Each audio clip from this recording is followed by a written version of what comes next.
The Eagles just pulled off the theft of the century, and they're not done yet. This is Victory Mondays. Let's go.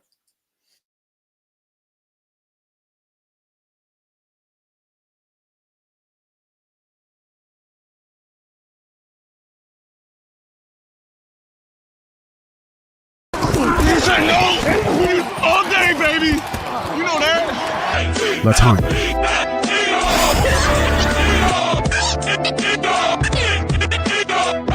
If we don't come together right now on this hollow ground. Where are you going? I'm going to pick a fight. Get up, nothing. Are you not entertained? Are you not entertained? Is that why you are here? Let the games begin. This is where we hold them. This is where we fight. This is where they die. I want to add a little bit something a little bit different, just a little switch it out. We're gonna work on it a little bit more. Welcome everybody back to another episode of Victory Monday Podcast on the Money Pot Podcast Network. I'm the host. I'm the CEO. They call me the player. I'm Moss Money, and that is Ernie B, the GM, the owner. What's going on, bro? New title, the owner. I'm proud of that. Yeah, right. Put some respect on your name. I like the new video though. I think that is a little bit shorter. Come in a little quiet with the victory, little fade. I like that. Loud. It's different. I like it. It's definitely a better change than unfortunately C.J. Gardner-Johnson waving goodbye. I left the call. I left it in there. Yeah. Oh yeah. You got to leave that. You got to leave that in there. The old bird call there. Yeah, the little bird call, right? I had to leave the bird call in there. That's to make sure. I felt that. I really wanted to get BG in there and him throwing the cleats on Rocky, but it just didn't fit. It didn't fit anywhere. You know what I mean? It's such a classic moment. You got to extend the edit. You got to fit him in there somewhere. Yeah, I got to fit him in there somewhere. That's my guy, man. So, again, welcome everybody back to Victory Monday Podcast. This is the show, the Eagles show of the Money Pot Podcast Network, where we talk nothing but Eagles. I give you the look from the player side. My man Ernie B gives you the look from the GM side, and we play off that. So we got a lot of catching up to do. Been a while since we've been live, since a long time since we talked to you. So thank you guys for joining in if you are. But first things first, man, let's talk about what's happening in the Eagles ecosystem. And I think the biggest news we need to talk about is the heist of the century, the trade. There was a trade for Bryce Huff to the 49ers. Kind of makes a lot of sense that he went to the Niners too. They need somebody opposite Bosa. They've been searching that for a while. I think he's a good fit. Gets back with Robert Saleh over there as well, who kind of knows him well. Really interesting though that a lot of some of the behind the scenes things that are coming about of Bryce, right? Wasn't at OTAs. He also was not. I'm hearing that he wasn't even at the Super Bowl parade. Like he didn't join them for the parade is a rumor I'm also hearing too. Like he wasn't out there, which is really surprising. It's a rumor. I don't know how true it is, but I'm thinking about of all the stuff you saw from that parade, you really didn't see anything you didn't see anything Bryce Huff, like anywhere when you think about it. So, and then this video is also surfing around with some of the, the influencers out there of him talking about getting the bag. Right. When he was looking for his new deal about him giving the bag, is he team first, team not, or is he for himself first? Kind of putting him in the Hassan Reddick kind of area a little bit, for him. I just think it just didn't work out. Right. He didn't catch on for whatever reason. They tried to use him too much, not too less. I don't know. But when you get, you didn't even play in the Super Bowl, you weren't even dressed. It's pretty telling what's going on. I mean, what do you think about this trade? Tell us from your thoughts from his, I guess, from the GM side, and talk some salary crap, man. There's a lot that goes on with this trade, not just the fact that they got traded, but there's a lot of trickle effect, daisy chain things about trading Bryce Huff. So Yeah, man. First of all, been too long since we've been here. Sure. We've had some holidays, not enough things, some personal things going on, whatever. Glad to be back and talk birds. Let's start off by addressing some of the things here. As far as the parade goes, I don't know anything about that. I can't give you any substance to that. Rumors of whether he was there or not there. If he wasn't there, I would assume that the team would tell you that he had a formal excuse not to be there, blah, blah, blah, blah, blah. Yep. I cannot tell you that the Philadelphia Eagles told Bryce Huff not to show up for offseason activities. I cannot tell you that they told him to show up for offseason activities. He was not present for anything. Nope. That is previous OTAs. That is all the voluntary workouts. And basically any sort of sights of this dude in the facility. Nate can probably touch on this a little bit. There's going to be a thing with the veterans who a lot of people say they just kind of live in the facility because their lives have gotten to the point where they're not really worried about the after parties or whatever it may be. They're kind of, they have families and their work is literally going to the facility, putting in the work and going on, whatever. Yeah. Huff is interesting. Let's drop one fun fact here. The Eagles paid $26 million for 12 games and 12 postseason snaps of Bryce Huff. They're only going to save $2.4 million in 2025 cap space as they work to finalize a deal with the 49ers. That's per Jeff Kerr of CBS. Great job covering the Eagles. He has a lot of good little statistic tidbits and contracts and stuff like that. Now, where this gets interesting is obviously the Eagles were looking to move off the player. In 2024, we talk about Saquon Barkley. We talk about Zach Bond. I mean, we talk about all the good things that happened. This is the one blemish that is glaring. And most teams would be forced to put a player on the field when they're paying him $17 million a year. And because the Eagles and Jeffrey Lurie and Howie Roseman and the coaching staff have a unusual respect for each other, we didn't see this. We saw after the player was hurt, after the bye week when the whole team turned around, Bryce Huff was non-existent. I mean, Vic Fangio told you, I don't want this guy on the field. And a lot of that was due to scheme. It was due to the fact it was a reluctancy to stop the run or to show aggressiveness in the run. And it was lack of ability to drop into coverage. So all those SEM pressures are useless with a guy like Bryce Huff. This dude is built for a 4-3 defensive end job. There's only so many teams that run that. He finds home back with Robert Saleh, who is some could say is the reason he got paid, because as a designated pass rusher in 2023, he was able to accrue 10 sacks. Yeah, he got money. And that was out of hand in the dirt. And for those that don't understand what we're talking about here, you have a hand in the dirt 4-3 pass rusher that was forced into a 3-4. That's like putting a square into a circle hole. It just doesn't work. And he had the numbers to match it too. Not to cut you off there. He led the league in successful pressures, if I'm not mistaken. As a designated pass rusher, he did. Yep. The NFL refers to that as DPR. And that's a rotational pass rusher in whatever scheme. This is not just relevant to a 4-3. This is, throughout the league. A DPR is someone who their job is, they're like a closing pitcher. Their whole job is to come in on a late passing down and get a sack or put pressure on the quarterback. Yeah. And, I think if last year doesn't go as well as it did, winning the Super Bowl, I think there's a lot more conversation about this Bryce Huff contract. I think with them willing to move on, which as far as I understand is a 2026 fifth-round pick that can become a fourth based on performance incentives. So essentially, that's from the GM right there. Right? That's not from Shefty. That's not from anybody inside. That's before they even get it. That's from the GM right there. That's from that guy. That guy put that out there. What's interesting is neither team released this.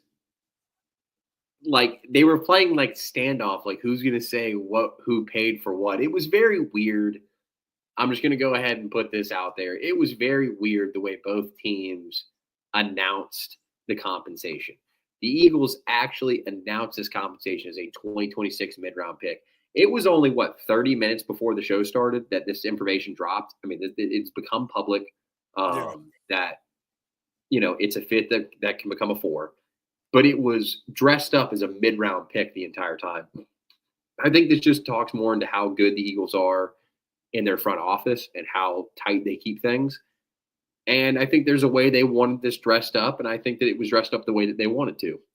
Ultimately, I can't believe that someone actually paid a 5th-round pick that can become a 4th-round pick for a player that had no shot on being on the Eagles roster. What this tells me is that multiple teams were in on the deal. I could not tell you who those teams are. That makes sense. It just would make sense that that's what rushed the deal to get done this early in the offseason. Yeah. The Eagles attempted to do this with James Bradberry last year. My loss of $50 and a phantom injury kept him as a basically pseudo assistant coach for the season. But yeah, this is it's a weird deal. I'm very curious about the way that they handled it. I think that the Eagles expressed next level front office ship, you could call it. They handled business at another level with this. They won a Super Bowl and then were able to take the one piece of the test that they screwed up, bundle it up and throw it away and move on. I mean, and then find somebody that's willing to bite your mess up. It's huge. Yeah, no, it's pretty crazy that they were able to get the compensation that they did. I mean, Howie, kind of doing it again. And like you said, I think that makes a lot of sense with the compensation there, that there was other teams involved, that it would be that for somebody. There's no way the Niners give up what they give up without another team, at least one team being involved in a discussion for Bryce Huff. There's no way. I don't know who that team. It'll probably become public sooner rather than later. It may never become public, but the Niners aren't giving that for nothing, just because they like the player and, Robert Saleh happened to coach him. That doesn't align. The guy that drafted the player or actually signed him as an undrafted free agent is currently working for the Eagles. So, yeah. And then the Eagles get another pick, right? They get another pick. Yeah. I mean, they're up to, I think it's 13 picks in the 2026 draft. That's telling. Yeah. Yeah. That is telling. Now I know from this trade that happened is that there's a lot of back end numbers where the Eagles and the rumors are running rampant about how they have all this cap space. So they did get the Niners. Was it $7 million? Is the Niners on the hook for? Something like that. We won't know any of that because the trade was just finalized today and it was finalized at 4 p.m. today. We won't know the exact details per the league until tomorrow at 4, which would be their transaction time. Yeah. As far as the finances go, supposedly the Eagles worked out some sort of thing where they're eating some money and they renegotiated the contract right before the deal in order to make it easier for the Niners. Those details are not public yet. Yeah. I don't have them in private. There is no getting that information yet. The fact that it took this long just to figure out what the compensation was should tell you that those numbers are going to be pretty hard to dig up. Right. Okay. So once that comes like this, post June 1, the Eagles are saving I think it's 4.6 between Slay and Bradberry.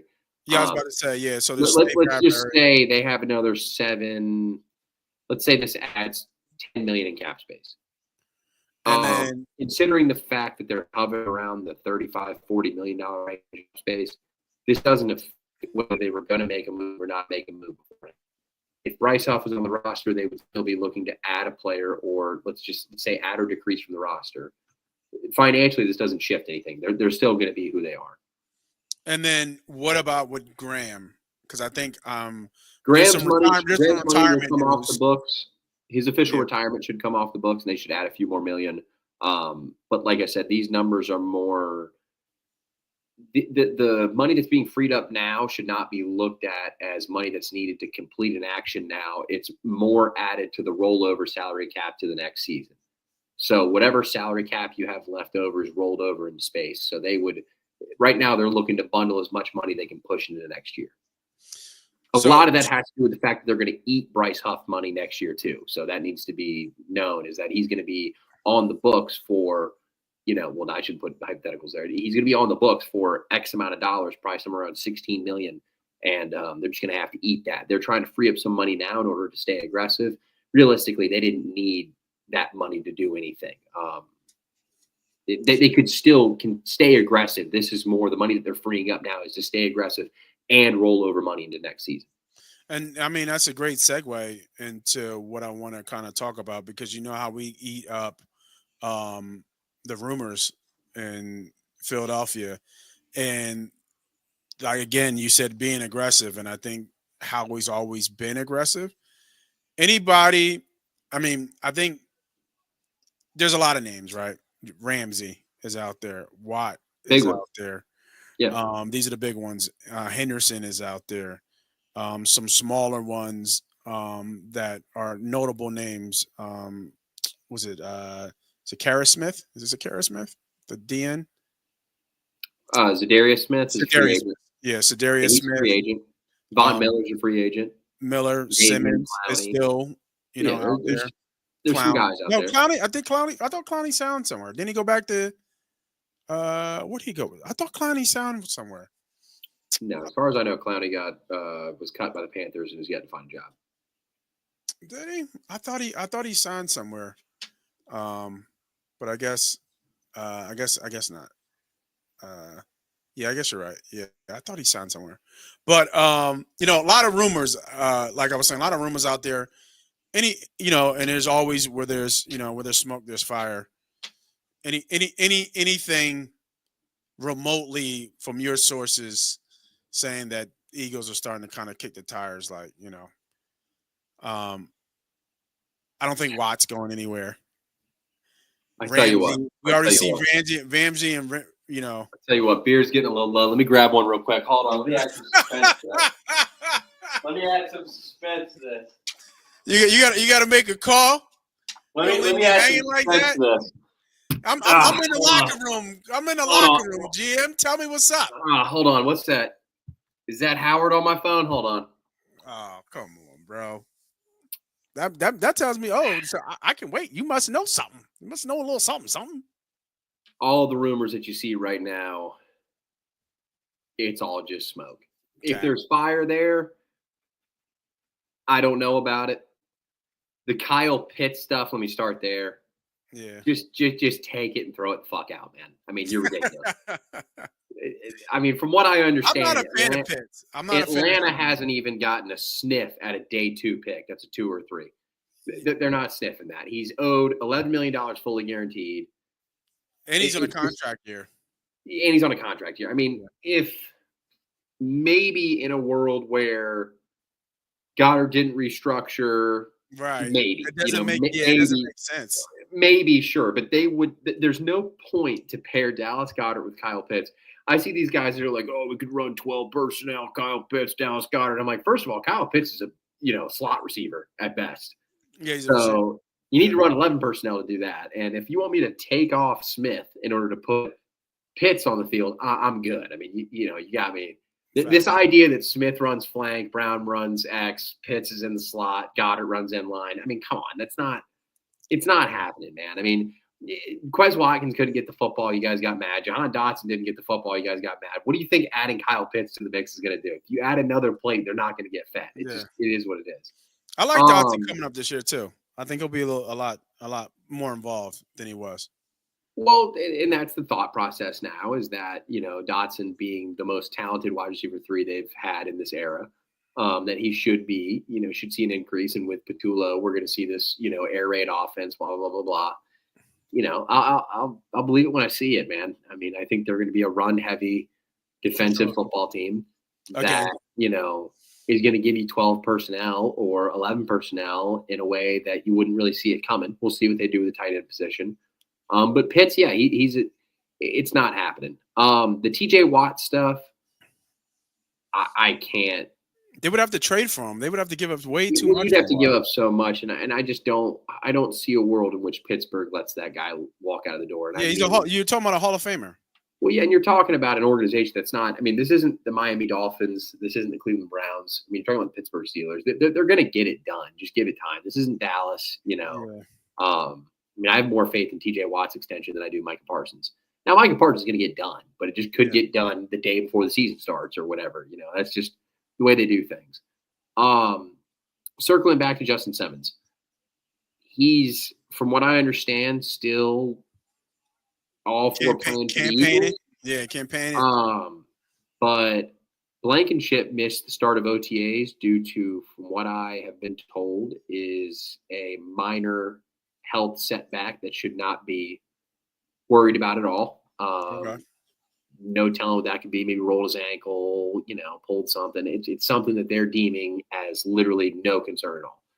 And second round rookie out of Texas, Drew Makuba took all the starting reps. I mean, he was the majority of the starter. So 24, right? Did he take 24? Yeah, 24. Yep. And from what I heard, he looked fluid in coverage. This is t-shirts and shorts. I mean, we shorts and shells. So this is not, I can't talk about a running back. I can't talk about an offensive lineman. I can't talk about a defensive lineman. I can talk about a way a defensive back moves around. And the kid moves around with the fluidity that looks like it would transition to pads being on in real football. He's in the right place at the right time. He's aggressive at the point of attack.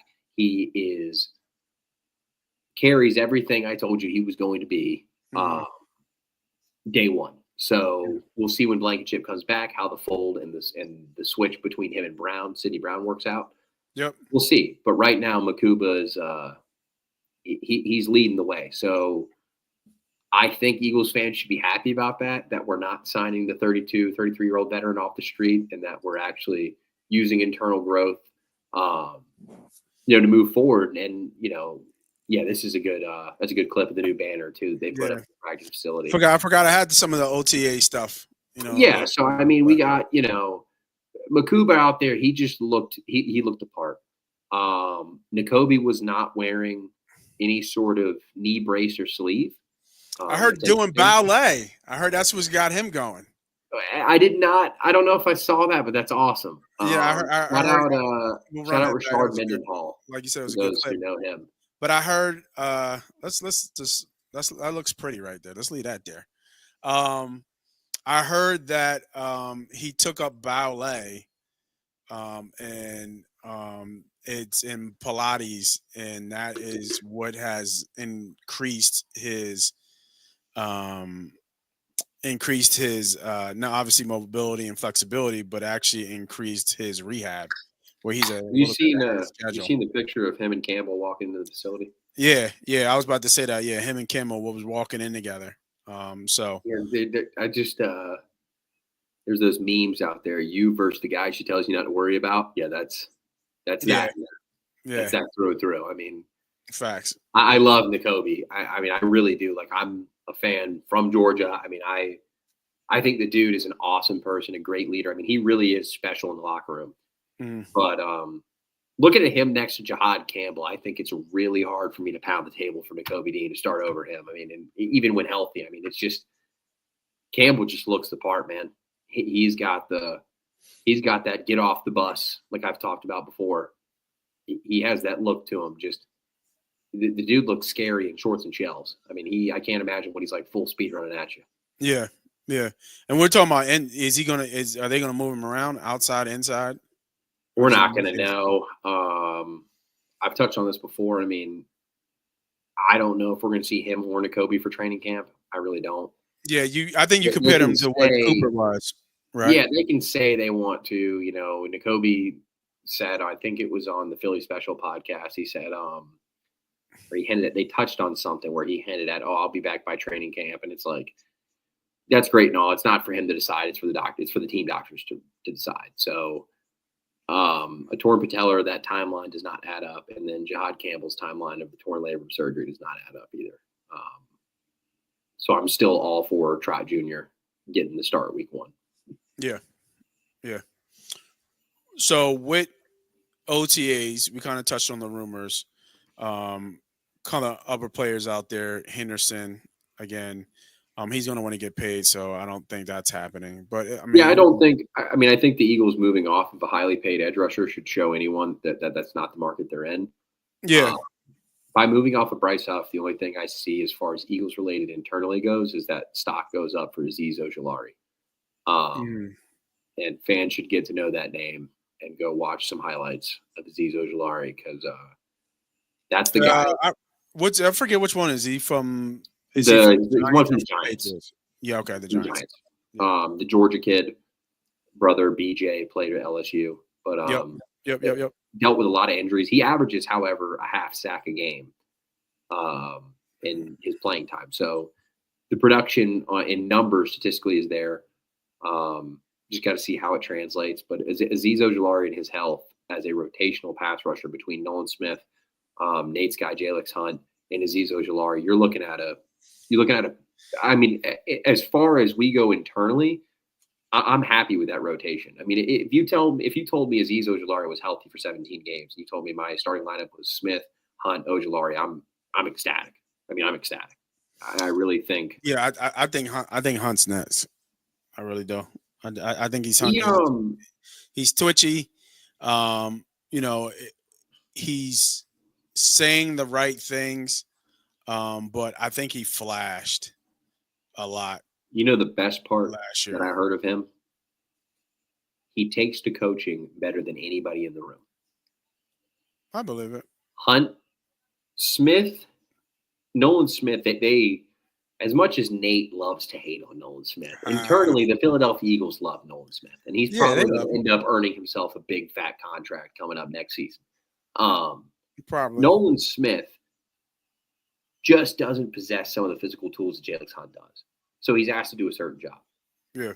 Hunt has the ability to do everything. Yep. And that's what makes him so special off the edge.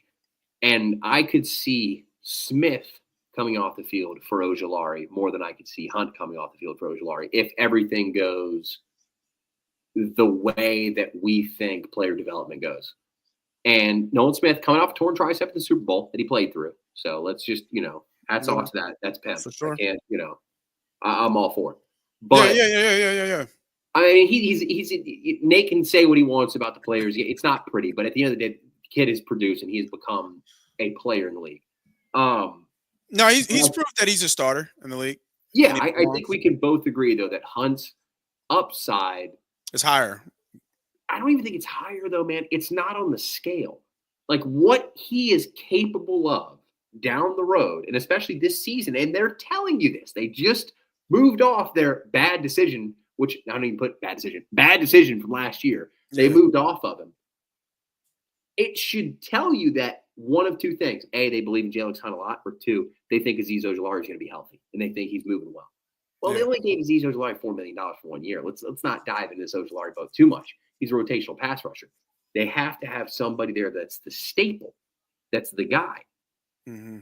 And, I know he's your guy, and I'm not trying to gas you up here, but I could see this season being bigger than just a Jalix Hunt breakout. I think this could be the Jalix Hunt is – remember when Jordan Mailata took that step? He beat DeAndre Dillard out. Yeah. And everybody was like, oh, man, who's this Mailata guy? But it was like within football circles, you knew who Jordan Mailata was. Yep. And it's like if you were a outside looking in guy, you brought up Jordan Mailata, everybody's like, who the hell are you talking about? And you're like, oh, you don't know the 6'8", 365-pound rugby football player that's a left tackle? Yep. Now, heck, PFF just rated him as the number one best offensive tackle in football. And I'm over here like, whoa, I remember an age, this guy used to be a nobody. I mean, sure. It is what it is. And now he's getting national recognition. It's a difference in player because one was a 7th-round pick project. This is a 3rd-round pick project. I just think that there is genuine light at the end of the tunnel where this kid could be special. And if the Philadelphia Eagles draft a special pass rusher in the 3rd round out of Houston Baptist, I mean, come on, dude. You're not going to be able to say this again. I mean, that's where they come from too, man. Them small schools like that. That's what I'm saying. So it's like, I mean, he has shown things on tape that are special. And he's also shown where there's nothing but room for him to ascend. So, I'm all in on the Jalix Hunt train. Yeah, no, yeah, we were just talking about that.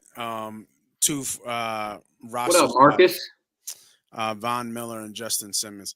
I mean, Von's washed at this point. I He's a will say, he's a vet, but I like Simmons more than Miller. will say this. I think there's more reality to the Bird signing on this date today, Monday, June 2nd, 9:26 p.m. There's more reality of the Birds looking into Von Miller than it is Justin Simmons as of right now. So we'll put that. I'll put that out there. I mean, it makes sense. A veteran pass rusher who can teach these younger pass rushers that are built to his mode how to rush the passer.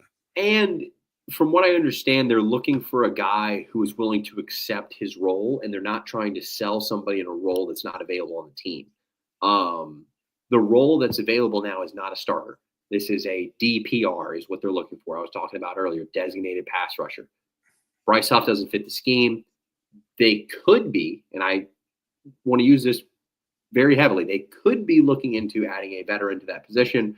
But from what I understand, they are vetting the veterans very seriously, and they aren't forced to make a move at all. They have two open roster positions, one of which is from Brandon Graham's official retirement when it goes through, the other of which is from the trade price. Went through. I saw that. That got updated. That actually went through today, along with, we had talked about this before, Frank, what's his name? Ragnow. Yeah, Frank Ragnow's retirement. Yeah, the center from Detroit, 29 years old. Yeah, man. That was and Darby, a name to be familiar. I saw that too. I forgot to text you that one. Darby calling it quits. Darby retired as well. So I actually did, to create conversation here, I got a good one for you. In 2017, they won with Darby, Mills, and Patrick Robinson. Yep. Probably, if we would stack up that quarterback room on paper, I mean, just terrible. I mean, I don't. They weren't very good. They did what they were supposed to do, and they won a ring, so I can't talk about it. But yep. When you look at this roster today, and you had to pick one, I'm going to go off what Marcus says. Are you adding to the edge rusher room? Or are you adding to the safety room? And we'll even put it into more of a perspective to what Marcus said. Are you adding Von Miller or are you adding Justin Simmons? And that's today. Like the second the show's over, you're putting pen to paper, players in the locker room, and then why are you bringing this player in? Me in the locker room, looking around at what I have, I would probably add Von over Simmons. And that's just because I'm not a big Nolan Smith guy. But coming off a torn tricep, though, so I mean, again, as much as I knock him all the time, I said it last year, and I'll say it this year, and I'll say it again. If Nolan Smith helped us win a Super Bowl, I would go buy a Nolan Smith jersey. I will go buy a Nolan Smith jersey. That is on record. I've said that before. I will do that. He helped us win. The numbers didn't add up to what people thought they were, because they were like, oh, he had 10 sacks. No, he had 10 sacks over the full season. So there's a difference there. But he got hot, and he was the hottest pass rusher in the postseason because he had 4 sacks. And then it comes out. He plays a Super Bowl with a torn tricep. You know what I'm saying? Like I can only, again, like you said, tip your hat to the kid. He did his thing. He earned his spot. He earned respect across that team, that locker room, and probably the league. That he's only going to go up as long as he can stay injury-free. That's the only knock on him that the torn tricep is one of those weird ones. It happened. Yeah. So I think that with that being said, that I think he's earned and solidified himself, and he earned another contract. So I'm not gonna knock the kid any. Well, actually, I probably will. I mean, I won't switch up too much. But like you said, my guy is Jalen Hunt, and but looking at the room, knowing what I have and what we're seeing from Drew. The safety out of Texas, and seeing what he can do so far in OTAs. Again, like you said, just tops and bottoms right now. No pads or nothing like that. Yeah, but just to interrupt you real quick, Yeah. to make a note on Makuba's playing time in OTAs, like just running with the ones. Fangio typically, as far as last season goes, let's just say last season. That way I don't have any Broncos fans or Bears fans come out here and eviscerate me for my next comment. But he typically plays the veteran ahead of the rookie, or plays the old head ahead of the young bull.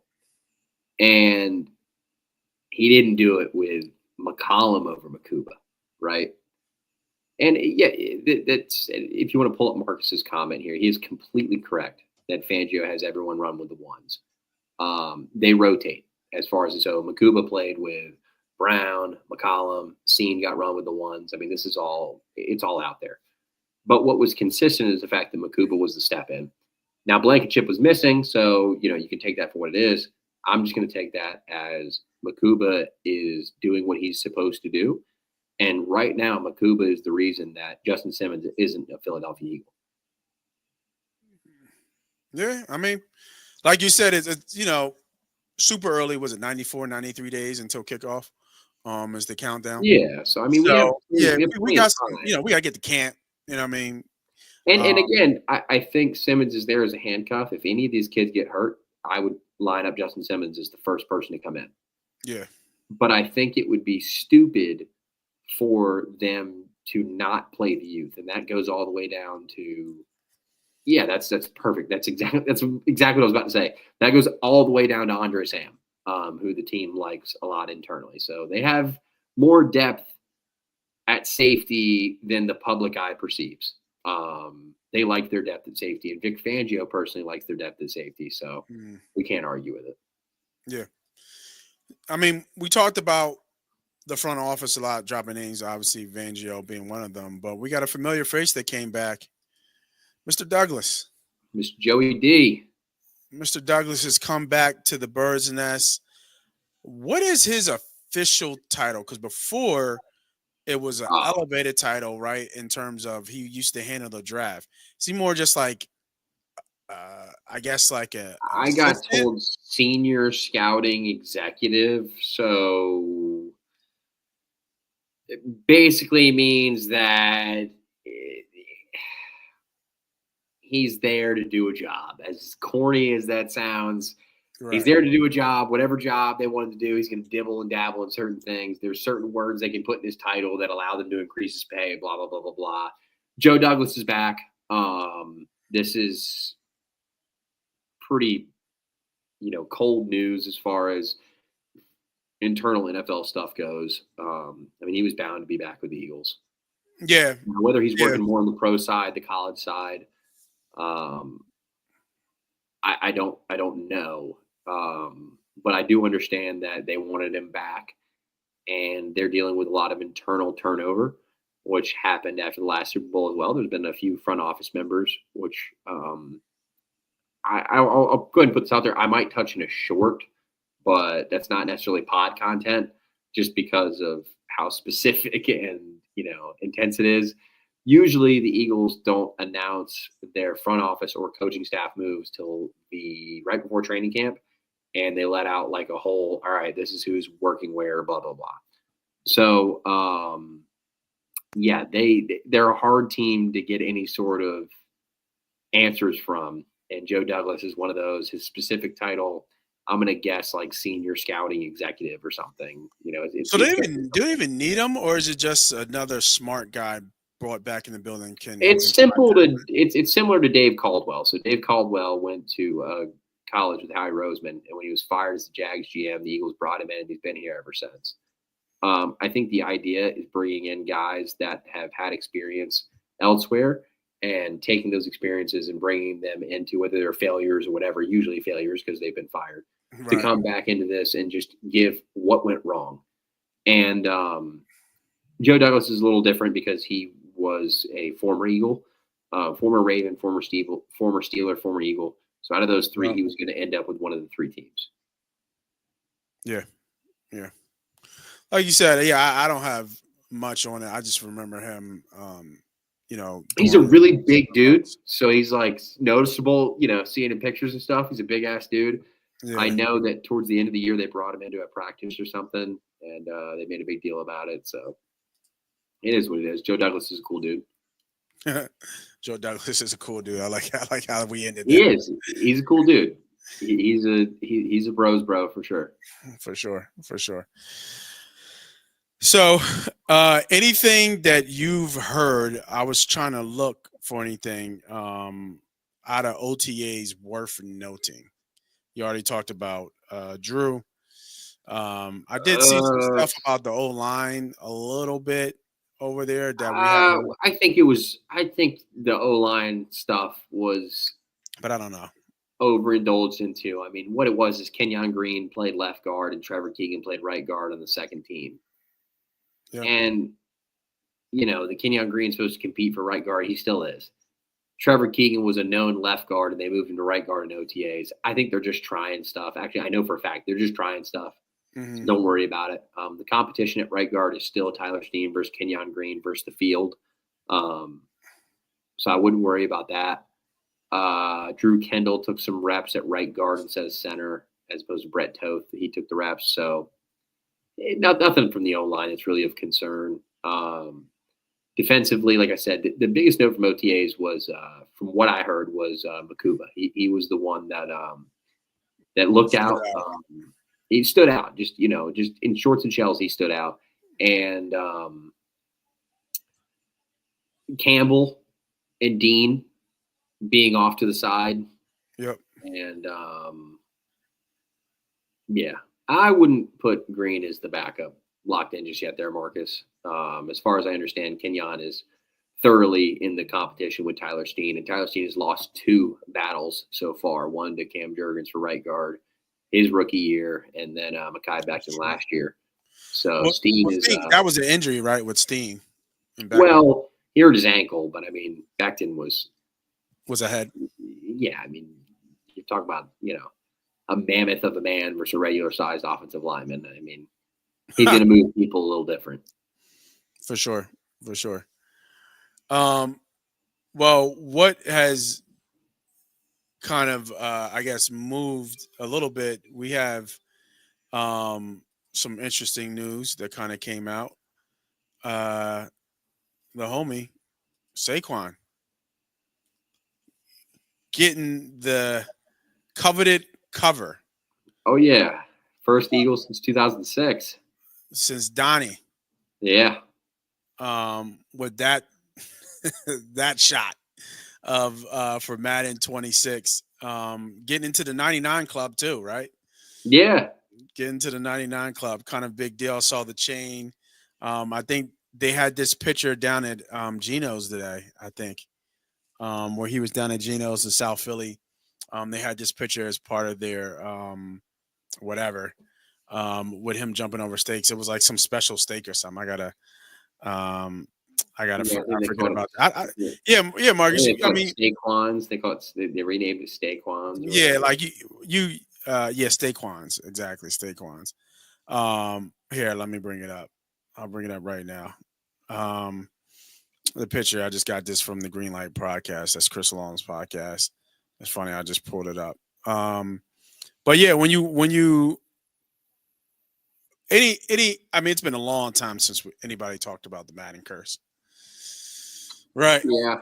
Do you? How do you like? That's the first thing that hit my head. Like, because I'm a John way back in the day, John guy, and the first thing I thought the only dude that ever the only guy that ever beat it was Tom Brady. Right. But that doesn't count because it's Tom Brady. Yeah. Right. He's immune to all that stuff, so it doesn't matter. Every other regular person is running to that wall. That's funny. Yeah, there it is. There it is. Steakwans. I'm telling you right now, Marcus is my favorite listener. My man either argues with me or vouches my facts. That's right. Brady won the Super Bowl, no problem. Yeah. But I mean, that's all we're standing on, though. That's he's a unicorn. He's a unicorn. There we go. Look at him. Look at Mark go. Yeah, he did. He did. I just know CMC was on it last year, and that didn't end up well with CMC. I'm not even sure a running back had a good. No, you know what? Who broke the curse was Henry. Henry didn't. Everybody, all the other running backs had bad luck, but I think Derrick Henry, when he was on it, he didn't have a Derrick Henry type year, but he made it through the season, with typical Derrick Henry numbers. Any concern about this at all, you think? And I think I was seeing some. I didn't get a chance to go back and read it, but I was seeing some stuff about. Oh shit! What's his goddamn name? I keep thinking Woodhead, but his name's not Woodhead. From Clemson, our backup running back. Will Shipley. He is white, and he is a running back, and his name is not Danny Woodhead. So yeah, I know it's not Danny Woodhead, but it reminds me a lot of Danny Woodhead. It reminds me a lot, and the way that they're talking about using him, I don't see why it wouldn't be Danny Woodhead like, right? For my fantasy folks, Danny Woodhead was a monster in fantasy. He'd give you 4, maybe 5 catches, 40 yards, 50 yards, and 7 or 6 rushes for 50, 60 yards. But every once in a while, you pop 2 touchdowns, in there, quick little run and a pass. So don't PPR league, Danny Woodhead was the man. And he was actually a good player. He's actually a decent player. I think he's like a trader now or something. I forget. I saw a story about him. He's a coach. Golfer. No, he's a golfer. He's a professional golfer. That's Woodhead. I think. I want to say he qualified for. Yeah, I think he qualified. He's a golfer. That's what I read. That he was. So kind of funny, stuck in my head. But any concerns about Saquon being on the Madden? My GM response is we have no response. My internal fan response is I knew this was fucking coming. So just please God don't get hurt. Just don't get hurt. You're doing a lot this off season. I see, you got this event, you got that event, you got this video, you got that. Just, I trust you. Just be good when the time comes, because there's going to be a point where Jalen Hurts throws 3 incomplete passes in a row. We're going to be screaming for you to run the fucking football. So be ready for it. You thought last year was a lot of work. It's about to be more. Yeah. And the gauntlet set, right? The first, 4 or 5 games are not an easy task. I mean, do you think the Eagles – we didn't even talk about this either. Do you think the Eagles have the hardest schedule in the NFL? Kind of no, because I think that the strength of schedule thing is pretty fucking stupid. Really? Because, I just think it's really dumb to base the strength of schedule off of last year's record when there's teams that, like the Vikings, can go 14-3 and then go, 6-11 the next season. Like, the NFL is a lot of the NFL is a lot of lightning in the bottle. It's a lot of spur of the moment. It's a lot of, like you said, it's year to year. So I think that's a stupid metric. Do I think their schedule is tough this year? Yeah, I do. But I thought the schedule was tough in 23 and they folded completely. So yeah, I don't know about that. I think Dillon's going to take some snap. We'll see if A.J. Dillon makes the roster. I was about to say, I think I heard a rumor that he might not even make the roster. Yeah, he has such little guaranteed money in his contract that they can do whatever they want with him. It doesn't matter. Yeah. I mean, it's something like $150,000 or $250,000. It's not. Are you serious? Is that low? Well, yeah. I mean, he's coming off a year he didn't even play football. Yeah, that's right. He did get hurt. Coming off neck stingers. That's not – nobody's taking a chance with it. I mean, I would like for A.J. Dillon to take snaps off of Saquon. That would be awesome. But I think a lot of people that are mocking the running back rumor for getting that Ben Van Sumeren is the starting fullback, and Jeffrey Lurie personally endorsed making the fullback great again, I believe is what he said. So. Yeah, 3 running backs, Marcus. Obviously, you got your 2. Shipley. You can lock Barkley, Shipley, and Van Sumeren. That's your 3. As far as whoever else is after that, they're going to keep Avery Williams. So there's 4 right there. And they have him listed as a running back / return specialist. Do they have him listed as a running back? They have him as a return specialist, but as far as I understand, the room that he's going to be in would be the running back room. He wasn't at OTAs though, right? Was he? I think I saw Avery that Williams? Too. Yeah. Pretty sure he was. Was he? He might have not been. It was 5 or 6 absent. He might have not been, but even if he wasn't there, that's not, it could be personal. There's no telling. Yeah. Landon Dickerson wasn't there. He was, I believe, was like grilling steaks for charity or something. Yeah, well, that's Landon Dickerson. Right. Big country. Marcus, I yes. will promise you Avery Williams will be in the running back room. That's definitely going to happen. Yeah. And I was about to say, you said the DB room. What are you talking about, bro? He's played both. He's played DB and running back in the NFL. It's crazy. But Sirianni referred to him as an offensive weapon at the first owners meeting. So yeah. What's coming up in the next couple of weeks that people should be looking out for in terms of maybe Eagles? Maybe let's look out and see if there's a trade made. Other than that, there's not a fucking thing that happens for the next month. We just kind of, at this point, we're just holding on till training camp. And June 1st.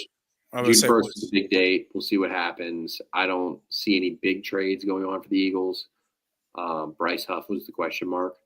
Now with Dallas Goedert restructured, Bryce Huff out the door. They don't have any more internal issues. All those are handled. As far as adding from the outside, we'll see. As of right now, if I had to peg one player, I'd probably say Von Miller. And I just say that because I think that the player would agree with the role that he was asked to play, which, again, they're looking, if anything, would be a designated pass rusher.